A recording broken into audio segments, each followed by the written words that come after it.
On this call, on the Iron Edge side, we have Dan Mallard out of our Central Texas division, works out of our San Antonio office. He's responsible for our project delivery and account management in the San Antonio and Austin markets. We have Cassandra Richard. She is our senior sales rep in the Houston office, responsible for helping us to organize all things client and to help with putting together our potential clients and new customers with smart technical people, if that's something that needs to happen. And under the banner of Iron Edge Experience is Haley File. She is responsible for helping us put this entire webinar together. So I want you guys to be patient with us, as this is our very first webinar ever, and we're going to do our best to walk through this as we're all learning together.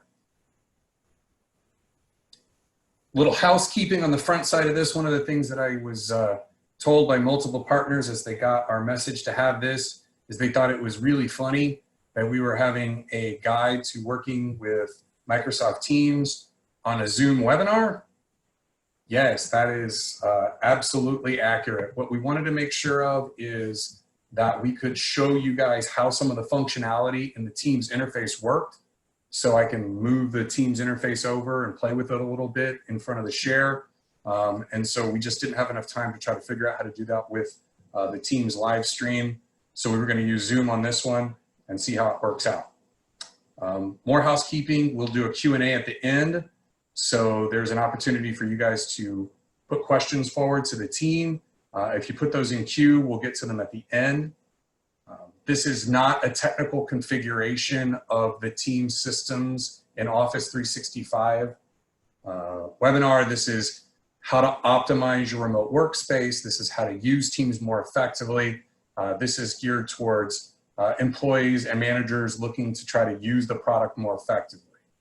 So I wanted to stipulate that. If you have technical configurations or quick startup questions or how do I get my organization on Teams, if you save that to the end, I'll put you in touch with Cassandra, and she'd be happy to try to set up something with one of our technical team members to have a quick chat with you either tomorrow or as soon as humanly possible.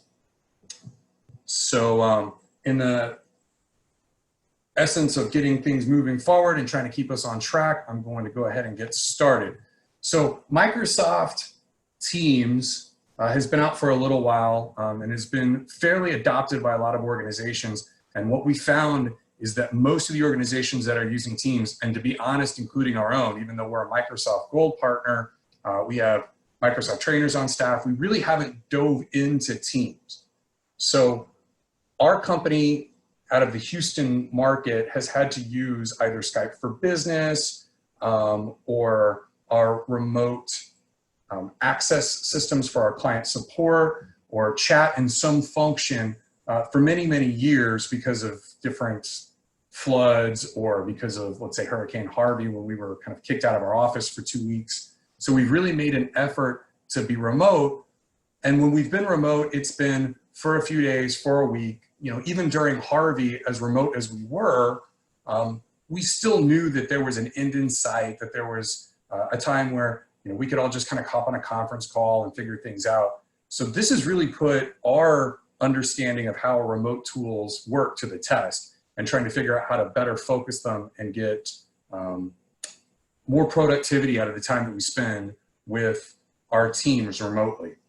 So Microsoft took some time at the beginning of the COVID-19 outbreak here in the United States at the beginning of the pandemic. And as they saw people were going to start working from home, towards the beginning of last week, they put together a slide deck so that companies could share that information with their employees and modify the deck so that it would be helpful to them, folks that were using Teams. Since we had access to this documentation, we thought it would be helpful if we added a little bit of content to it and shared the information with you guys. So that's what we're doing to be in front of this for you guys, so you can learn a little bit more about how the product works. When we're done with this presentation, we're going to send out a link on how to download it on SlideShare, and we'll also send out all of the tips and hyperlinks in a separate PDF so that you guys can access the documentation that Microsoft had in it. We will also include a link to Microsoft's original PowerPoint presentation, which we've modified very little, so that if you guys want to take that and modify it for your own company and get it out as part of your business continuity plan, you'll have that for future use. So let me jump right in.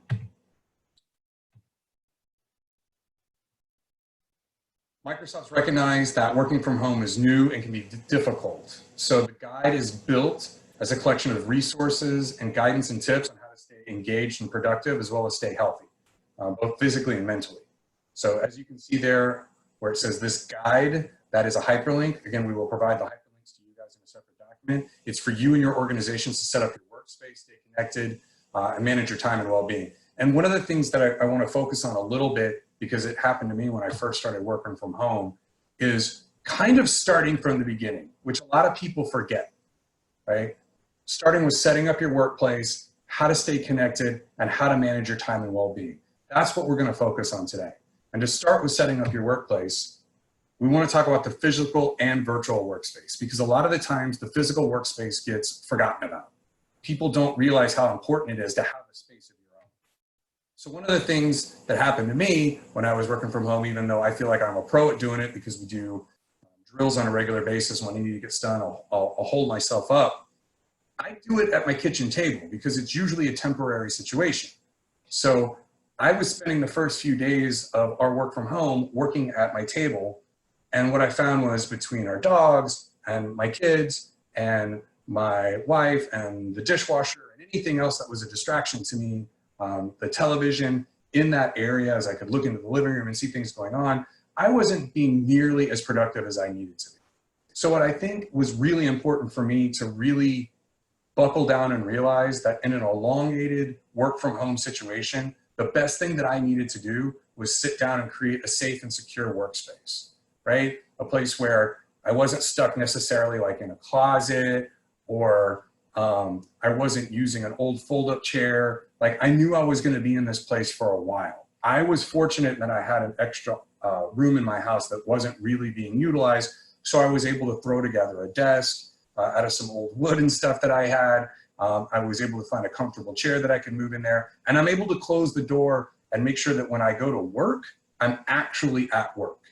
And it's been really helpful to me to be able to do that because it minimizes my distraction, right? One of the things that I make a strong recommendation to people is about the minimization of distraction and disruption, right? So being able to find a place that's yours, that's safe and comfortable, but to create a routine for yourself and your employees, right? It can be really challenging with everything that's going on, especially with people having to teach their kids, making sure that they're doing chores that normally they would have other people do, whether it's somebody coming to help take care of picking up your house, or if you've got yard people that you don't want coming over, whether that's not having your relatives come over and them hitting you up on chat or FaceTime. So what we've tried to do is establish some guidelines on how we're going to spend our day as a family. And that starts with when we get up at a specific time, how we all interact with each other as part of that breakfast and get ready routine, when we go to work, when we go to school, how that looks, what we do to break for lunch, how we interact with our pets, if we take them on walks, getting outside. I'm going to talk a little bit about that in a few minutes, but I think it's really important for you guys that as you're setting up your workspace to remember not just the physical part of it, but the distraction part of it, the disruption part of it, because of how we're how we're not physically interacting anymore with folks.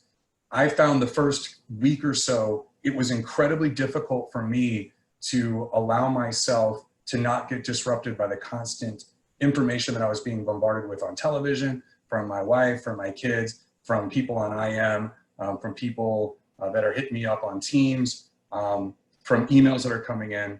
So I think it's just important that we identify that. And then making sure that you've got everything that you need kind of in one spot, right? And kind of stay in one spot is really important. So I've been kind of accumulating stuff in my workspace. Like, I now have like notepads and pens, and I've got a light in here, and I've got a fan, and I've just kind of set myself up with the idea that I'm probably going to be here for a while. And I think the more that people do that and get prepared for the fact that they could be working remote for up to 3, 4, 5, 6, even 8 weeks, I think is really going to be helpful for people trying to find a way to settle in and not be as stressed out about their situation and just get familiar with the new normal. So whenever you're trying to get into a virtual workspace, I think it's really important, something that we talk to our clients about as they started to disperse and move about into their home work environments. There were quite a few of our clients that had laptops. And when you have a laptop, that's a really great way to work. What we also find, though, is that if you're virtually meeting with a significant number of people, that sometimes being able to share screens, being able to do video conferencing, those types of things can be challenging if you don't have the best internet connectivity. So what we always recommend is, if it's possible in your home, if you can get an internet cable, a Cat5 or Cat6 Ethernet cable, and plug it into the back of your router, or if you have a switch or whatever it is that you're using to get your internet from, and you can physically plug that into your laptop or your desktop, you're going to get the best throughput possible. So we want to make sure that people are looking at that and finding a way to make sure that they're setting that up. They also, if you have to be on Wi-Fi, right, and you're using your Wi-Fi at the house, make sure that you're connecting to the correct Wi-Fi, making sure that it's set up and it's secured. If you have an open Wi-Fi that doesn't have a password on it, you should get with whoever in your house might know how to do that, or if you have an IT provider, and ask them to help make sure that your password is set up on your Wi-Fi at your house, because anybody could possibly get on your Wi-Fi. It could be your neighbor, it could be somebody outside, and your information isn't secure as you transfer that data back and forth. Another option, which I don't have in here, but we do as an organization, for those of you who can see my video, my phone is a really great tool that I use, especially when I'm traveling. I get pretty good network connectivity on my phone, and I can use it as a hotspot in a pinch. So we've had a couple of our team members whose internet went out during the last week, and they were able to remotely get on using their hotspot with their laptop, and that was a really helpful way for them to be productive. The other thing that also can be very helpful, especially for collaboration and with Teams, is you can get Teams set up on your mobile device. I use my mobile device when I'm out and about. I can get on Teams, I can do video through it, I can do chat, I can have meetings with it. It's got all the same functionality that you're going to find on the desktop in your mobile interface, and I think it works really, really well. So that's something that you should also be considering. The other things that I don't have here, but you should consider as you're getting kind of set up and getting your virtual life squared away, if you have a company that you work with on getting help, if there's a way for you to be able to submit support tickets or for you to get help from them, make sure that you're aware of how that works and what your SLAs are on that type of support. I want to make sure that everybody, if they need help, can get it. One of the things that you'll find is that a lot of providers or your IT staff won't be able to help you necessarily with fixing or doing anything with your home internet connection, because there's just not a lot of information that they're going to have on it, whether it's the account number or the speeds. They don't know what equipment you have connected to it. So be patient with them as they work through issues with you. There may be some areas that they won't be able to help, and I know that they're going to try their best. If you need a VPN to use your systems remotely, make sure you get that information and get that set up before you go. Making sure that while you're remote, that you can access those external resources that are internal to your network from your house. Something that's super important, a lot of people don't think about, is if there are important things that you do over the course of 30 days, that you take the time to try to go through those processes. This is my dogs. That you try to go through those processes and run through them remotely before you have to get them done, because you don't want to be in a pinch, especially in a business continuity event where you're unable to access something and you need to get it right that second, and you have to do some sort of reconfiguration of your network. So definitely run through those prior to them being due. So what I have instructed our team to do, and what we really encourage everybody to do in social distancing, is to use your webcam whenever possible. So if you have a webcam built into your laptop, if you have one that's built for you to be able to put it on your monitor, what we've told everybody is, I don't want anybody hiding behind their IM system, right? I don't want it to just be phone calls, because there's a lot of personal experience that we are missing by just being surrounded by our immediate family or the people in our house, that we're missing out on from being with our peers and partners. So what we have instructed everybody is, if you're going to have a conversation with somebody, click the video on, right? So we like to make sure that that's something that everybody's doing. I'm going to kill my video here. I'm going to keep my presentation up, but I'm going to stop my video so that Teams can access it. So I'm going to show you how that works here. One of the things that Teams does that's really cool, which I don't have set up in Zoom, but as you can see in the center picture where it says check your surroundings, you can see that his background is blurred. So Teams gives you the option of being able to do that when you're set up in the meeting. So once you get your meeting or your video chat set up, you can click on your ellipsis and it'll pop up and it'll show you a place where you can say blur my background.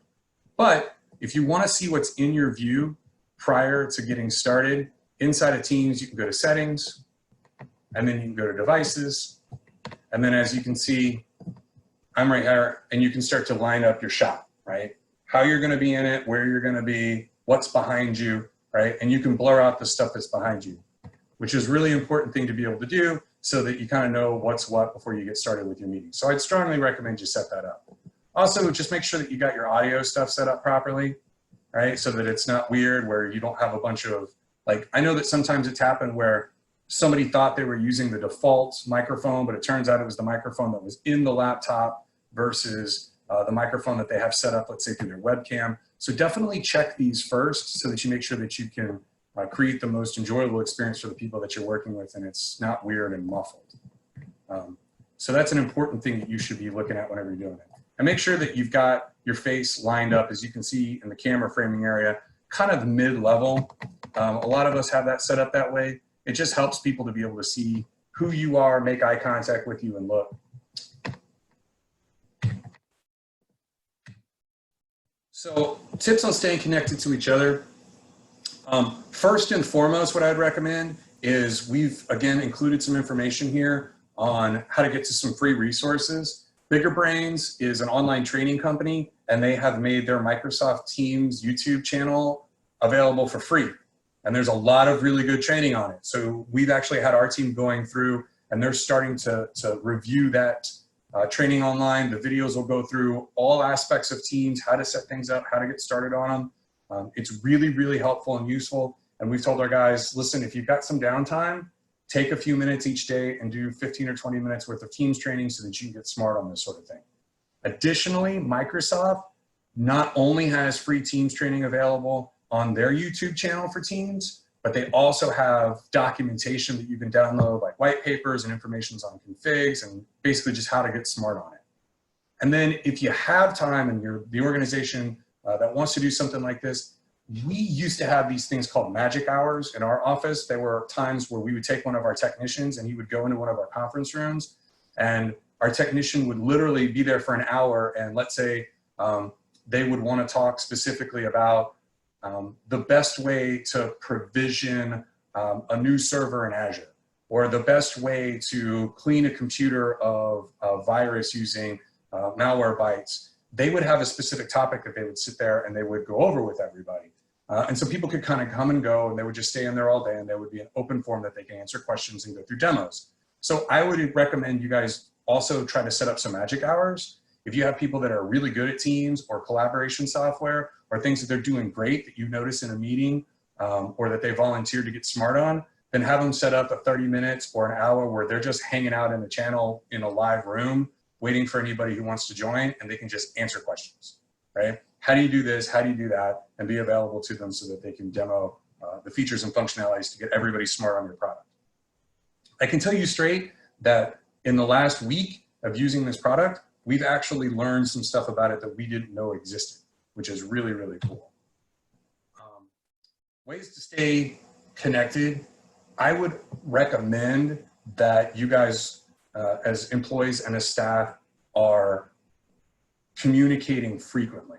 It's really easy to fall into the trap of just kind of keeping your head down and getting stuff done. But inside of Teams, there are multiple ways that you can communicate, not just through chat and not just through video and not just through meetings. You can have ongoing chat threads inside of your channels. I would recommend that you make sure that people are keeping those up to date.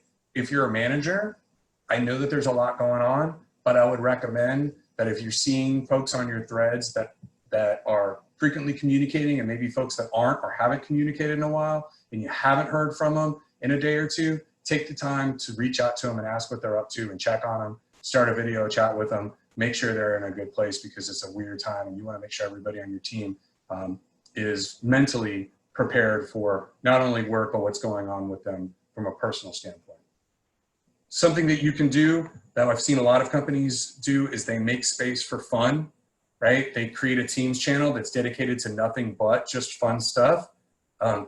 Sometimes that can be interesting as you try to regulate the type of content that folks would put on there, but I think it's a really great way for folks to get together and have conversations and just kind of blow off some steam and not worry about work so much.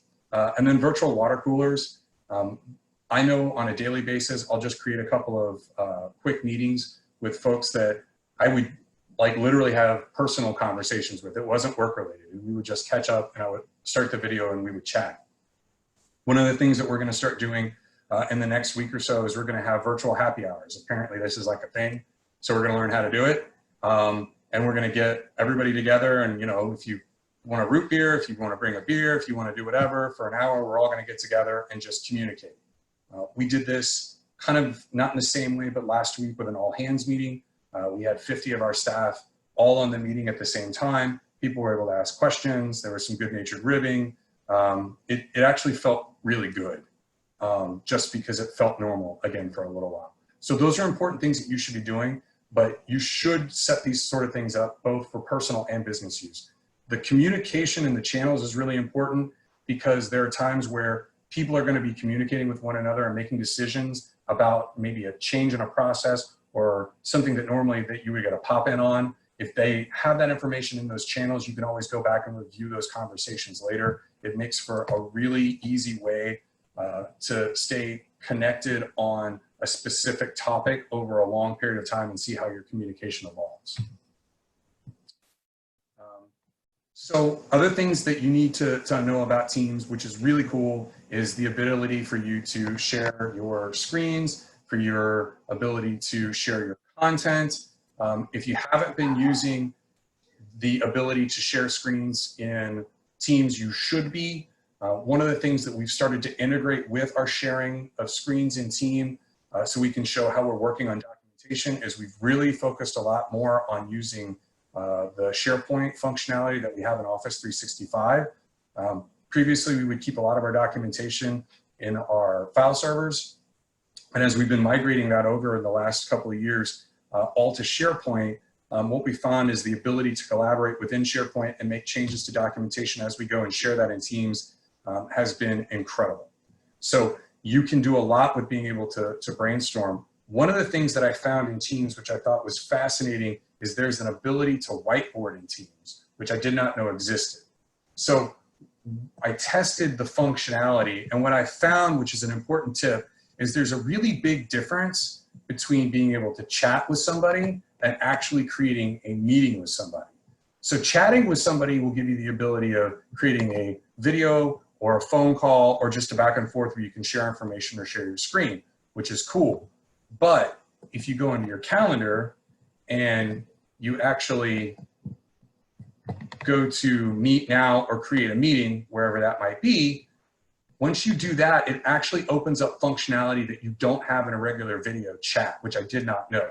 So when you go to share your screen, when you're in a Meet Now situation or in a group meeting situation, the cool thing is it gives you functionality that I've never seen before, like being able to incorporate apps into your experience.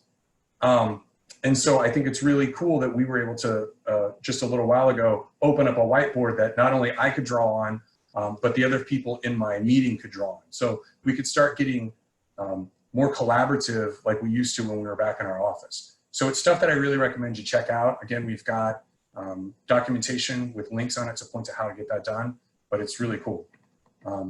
We're using Zoom for our webinar today.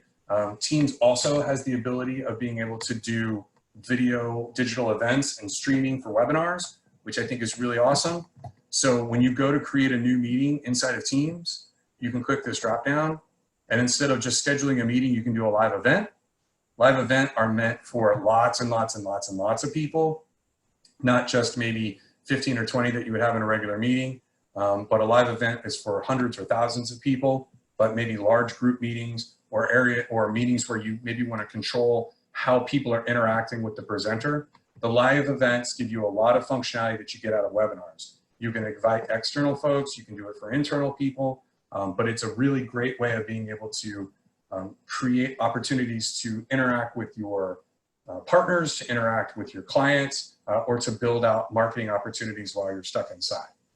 So this is something that I really expect to change a lot of the way you guys are interacting with the product, because I personally had only really focused on just either creating a meeting and didn't really understand the difference between that and video chat, which I thought was a good delineation to understand. Some tips on being in meetings, which I think is really important.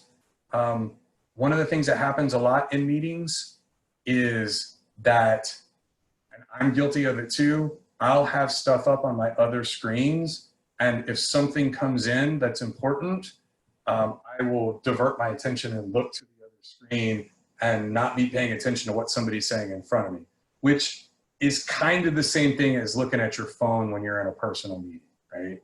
So what I would recommend is, as people are speaking while you're in these meetings, it might be best to either power off that monitor temporarily or close out of what you've got going on and try to stay focused unless there's something on that monitor that you need to focus on in order to participate in that meeting. The other thing that can be hard to do sometimes is making sure that people aren't talking over each other, or if somebody has bad audio quality, that you're taking the time to allow them to get their point out or to say what they need to say. So just, again, use proper meeting etiquette, but stay on top of it. If you need to mute yourself because you have something personal going on or you've got a bad audio connection, please do that. If you've got something distracting going on behind you in your video, please turn off your video temporarily so that you can allow others in the conference to focus. It's really, really, really important. One of the other things that you can do inside of Teams, which is cool, and we do this a lot too, because somebody will say, hey, can you send me that link? Hey, what was that information? You can ask a question without being disrespectful to the person speaking, is that while you're in a chat session, or you're in a meeting with, when you're in a meeting with somebody, you can open a chat in order to see what everybody's up to. So I don't know if I can do it. I don't think I can demo it without actually opening up a meeting with somebody.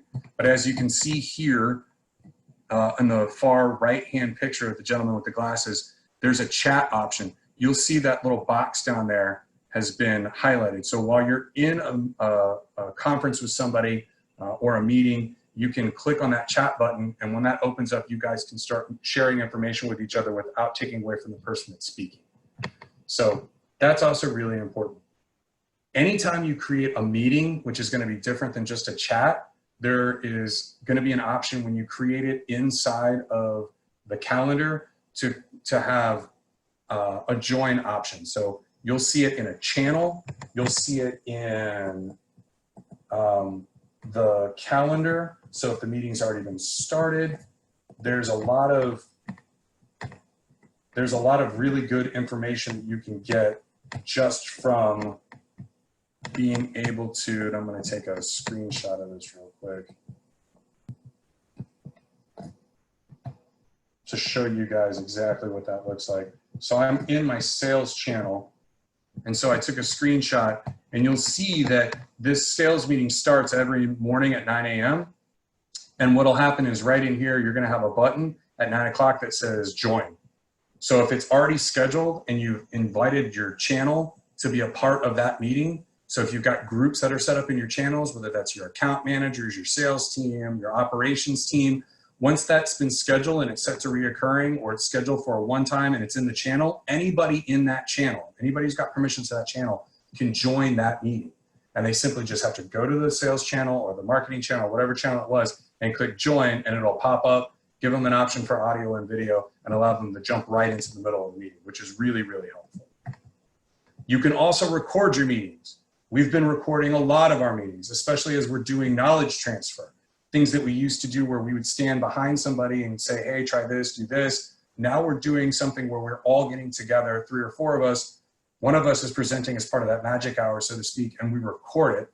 And then we can share it with other people so that they can figure out what's going on, whether that's a training session, whether that's somebody's got to handle something with their kids, or they're not feeling well over this period of time. they've got to step out to do something outside of the house, allowing that information to be available to them is super important and gets them caught up so you don't have to do a lot of repeating. Something that you can do as far as setting up your documents and your meetings is you can set up live captions. There's ways of getting that set up so that if you have folks that can't hear as well, or folks that are have some sort of accessibility issue, whether they can't see clearly and they need to have larger font, that sort of thing, those options are available in Microsoft Teams. There's information on how to set that stuff up in our follow-up to this. I'll make sure that you guys will get a copy of that so that if you have to help some of the folks on your team that have accessibility issues in order to work remotely, that documentation is there. Managing your time and your well-being. So it's really, really important that you are setting boundaries, you're managing your time and allowing your team to see what you're up to. So one of the things that I try to do, and I didn't do it in this meeting on purpose, is that when I'm in the middle of doing something really important, what I want to make sure that I do is set the systems up so that I am not available. So if you go to your settings here, there's a way that you can set yourself to do not disturb. Nobody will mess with you if you're on do not disturb, which is really helpful. And then this little banner comes up whenever you set yourself to do not disturb. And it'll say you will only get urgent messages from priority contacts. You can go in and change these settings. So you can say who can message you within your organization and gets priority to override your do not disturb. So this is a really important system that you can set up. I recommend it strongly that you start using these so that people aren't bothering you when you're in the middle of stuff. You can also set very specific status messages for what you're doing and what you're doing it, and making clear on a regular basis. So this is also another way. When people message you, when people do stuff to you, you can set it up so that you have a specific message as to what you're doing. It's like, done. So people can see what I'm up to, which is important. This is going to help with being not picked apart. It's up to you, just like when you're at the office, to close your door. And getting up and walking away from your computer isn't always the best way to say I'm not available. In a remote work environment where everything is virtual, I strongly recommend that you guys take the time to put together some sort of digital boundaries on how you guys are going to interoperate with one another. It's really, really, really important. There's another thing that you can do, which is to set up Focus Assist. So Focus Assist is built into Windows 10. And what you can do is when you're in Windows 10, you can go to Focus Assist and you can click on the little button in the far right corner that looks like a message box. And when it opens up, there's Focus Assist. So Focus Assist will basically set everything to snooze for you so that nothing will interrupt you. Focus Assist is a really cool way of being able to say, I'm not available, I'm not doing anything. It'll help you to stay focused, like, because you don't want Outlook going off. You don't want Teams going off. There's a lot of things that you can set up, and then you can actually go in and customize all the different priorities and alarm settings so that when you don't want to be busy remotely, or even when you're in the office, when you get back to physical work, you can set that up and make sure that you are setting your boundaries appropriately with your team. So those are like some easy wins that you can get for being able to set your availability and times. Stuff, again, I come back to making sure that you don't freak out on your family, you don't freak out on your employees, you don't freak out on your boss. I know for a fact I freaked out on my boss at least once in the last week. I haven't freaked out on my kid. I think I freaked out on my wife. It gets hectic, right? And you just get challenged on how to get stuff done. So what I recommend is when you start setting up your daily calendar and start putting a schedule together, try to find time to get outside if you can. Try to find time to get up and walk around. Obviously, you want to set your statuses for that sort of stuff. Put it on your calendar so stuff doesn't get booked over it. One of the things that I've tried to do is at 11:30 every day, my wife and I and my son, we get up, we get the dogs, we go for a 30-minute walk. We just get them outside because they're going crazy and it's weird for them. We come back, we have lunch together for a few minutes, and then I get back to work. It's a good way for me to take a break. It's a good way for me to get outside. For the first few days, I wasn't doing that. For the first few days, I would literally get up, go into the living room and watch press conferences, and it just really made things stressful. Not to say you shouldn't be aware of what's going on in the news, but I think it's important for you guys to find places and things that you can do to try to balance that out. And then the other thing that I've also noticed is that now that I'm not commuting, I can get to work a little earlier, so to speak, but I'm also working a little later, which is great. It's allowing me to be more productive, but at the same time, I want to make sure that I'm not taking my family and myself for granted, and that I take some time in the evenings or in the mornings to get myself mentally focused for my day. And then I also want to recommend strongly that if you have a chance to do some sort of video chat with your friends, to communicate with your family and talk about positive things, I would strongly recommend it. My wife got together with 3 of her girlfriends on Friday in the morning, and they had coffee together virtually, and it was like they were all at the table together. They were loud and talkative, and they had a really good time, and it was really funny to listen to them talk, and they really had an enjoyable hour together, and I think that really helped them all try to stay focused and positive for the next few days. I'm a big fan of mindfulness, so one of the things I went and looked up was what sort of free resources are available. I love Dan Harris. He's written a book called 10% Happier. I recommend it for everybody who wants to understand what mindfulness is. It's pithy and fun, and it's a really enjoyable memoir of kind of how he came to become somebody that was focused on mindfulness from a skeptic's point of view.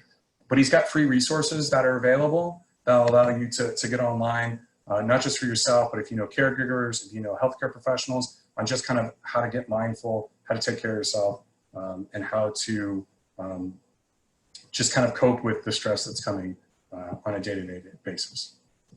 So that being said, I'm going to break my presentation and just see if there's any other questions we have. So I've got a question from Jose Garcia. Where can I find the calendar on Teams?